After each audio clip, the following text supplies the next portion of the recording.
Hey guys, Jeremy Clark here with Alex Apple. We're here live at Amon Carter Stadium where today the Frogs lost their last game of the season, 24-17 to Oklahoma. It was a close game. Frogs had a chance late in the game. Alex, talk about the Frogs losing that last game. Well, TCU finishes the season just 2-4 at Amon Carter Stadium in the first year of the renovated stadium. 5-1 on the road, though. There's definitely some positives to build on. Gary Patterson in his post-game press conference says, we definitely proved that we can play in the Big 12, and I think that we've changed the perception. And I think that's a good point. But you look at this game, TCU gave up some big plays, ultimately on defense. That was the difference. One that comes to mind is allowing 3rd and 23 and them to convert and score a touchdown right before halftime to put OU up 14-7 going into the locker room. Yeah, you just can't do that. I mean, they had looked like a 3-man rush, 4-man rush going into that. It gave Landry Jones all kinds of time to kind of scan the field, make a good throw. He made a great throw, by the way.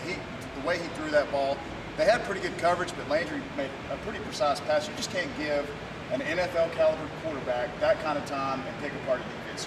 No matter what secondary you have back there, you're going to give up a big play on that. And TCU comes back out in the second half and allows a 66-yard rush to Damian Williams. And I think Gary Patterson was particularly upset about in the post-game press conference. He said it was just a breakdown of young players not maintaining their assignments. And I think that's ultimately what cost the Frogs in this game. But you've got to take a positive. No matter what you think about Trayvon Boykin's performance as a quarterback, just 5 of 13 in the first half, and they struggled to throw the ball.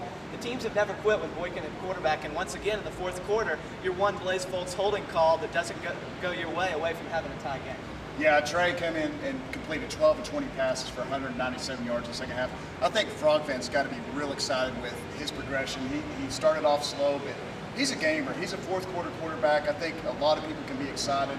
The receivers did pretty well catching the ball late in the game, but I think the holding penalty late in the game, it was kind of a weird call. That was the only holding penalty all game. Kind of surprised a lot of people on the sidelines, didn't it?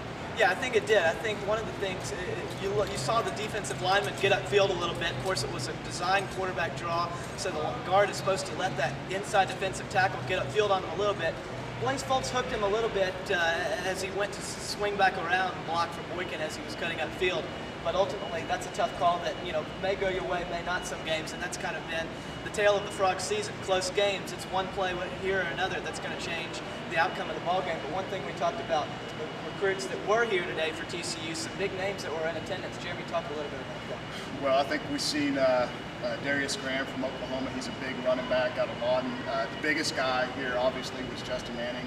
And for TCU fans, it looked kind of good seeing him walk off the field with the TCU sweater on. So I'm not saying he's going to commit or anything anytime soon, but that's got to be a good sign. But, the recruits got to be pretty impressed with the way TCU played this year. They come out and win 7 ball games after all the adversity, after all the things that's happened to them in the offseason. Yet they're bowl eligible. They're either going to go to Houston, San Antonio, Phoenix. We don't know yet. But you got to be pretty proud as a fan and as a recruit. You've got to look at it and say, look how young this team is. Look how well the coaching has done for this team, and be excited about it. I mean, if you're going to look at a place, especially if you're a defensive guy, TCU is a good place right now. Again, the Frogs wrap up a 7-5 season with a loss today against Oklahoma. They'll find out in the next 24 to 48 hours where they will go bowling. Something to build on for TCU through its maiden voyage in the Big 12. For HornFrogBlitz.com, I'm Alex Apple, joined by Jeremy Clark.